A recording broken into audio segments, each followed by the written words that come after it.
আমরা মনে করি আমরা তাওহীদি জনতা, কিন্তু তাওহীদের ডেফিনিশন সংজ্ঞা আমরা জানি না অনেকেই। কথা বলুন ঠিক কিনা? বুঝে থাকলে কথা বলুন ঠিক কিনা?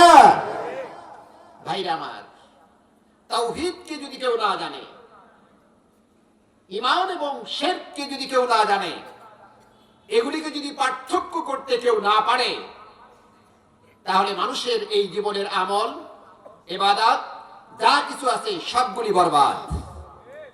কথা বলুন ঠিক কিনা? এই জন্য সবার আগে আমাদেরকে জানতে হবে তাওহীদ, আমাদেরকে জানতে হবে শিরক, আমাদেরকে জানতে হবে দুনিয়া এবং আখিরাতে নাজাত পাওয়ার যে পথ, সেই পথ। কথা বলুন ঠিক কিনা?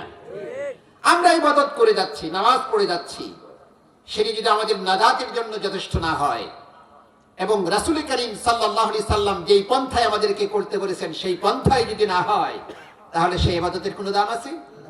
জোরে বলেন, দাম আছে? ধরুন আমরা নামাজ আদায় করব, কেমনে নামাজ আদায় করব? রাসূলুল্লাহ সাল্লাল্লাহু আলাইহি সাল্লাম আমাদেরকে দেখিয়ে দিয়ে গেছেন না যান নাই? কথা বলুন, দেখিয়ে দিয়েছেন? দেখিয়ে দিয়েছেন। আমরা যদি মনে করি আমার নামাজ আমি পড়বো, তোমার কাছে কি, আমার ইচ্ছা মতো আমি পড়বো, হাদিসে আছে না নাই? কোরআনে আছে না নাই? রাসূল করিম সাল্লাল্লাহু আলাইহি সাল্লাম এভাবে পড়ার জন্য নির্দেশ দিয়েছেন কিনা, এই ব্যাপারে আমার কোনো জানার প্রয়োজন নাই, তাহলে সেই ইবাদত আল্লাহর কাছে গ্রহণ হবে? কি বলেন, হবে? হবে না।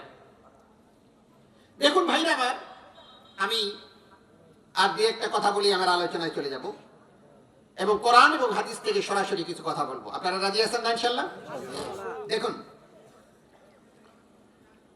আপনার যদি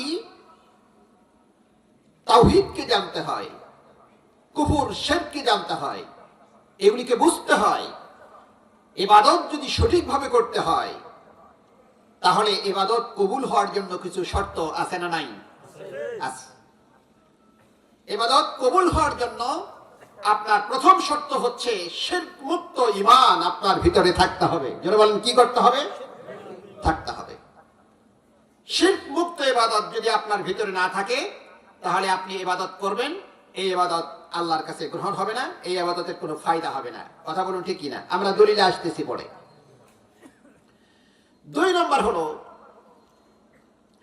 যে আপনি যে ইবাদত করবেন খালিস ভাবে, মুখলিসান লিওয়াজহিল্লাহ হতে হবে, আল্লাহর জন্য হতে হবে। যারা বলেন কার জন্য হতে হবে? আল্লাহর জন্য হতে হবে। তাহলে ঈমান থাকতে হবে আর ইবাদত করতে হবে একমাত্র, শুধুমাত্র, কেবলমাত্র কার জন্য? কথা বলেন, আল্লাহর জন্য। এবং সেই ইবাদত, তিন নম্বর শর্ত হচ্ছে সেই ইবাদত হতে হবে রাসূল করিম সাল্লাল্লাহু আলাইহি ওয়াসাল্লাম যেইভাবে আমাদেরকে সেই ইবাদত শিক্ষা দিয়েছেন সেই অনুযায়ী হতে হবে। আমার কথা বুঝে থাকলে বলেন শর্ত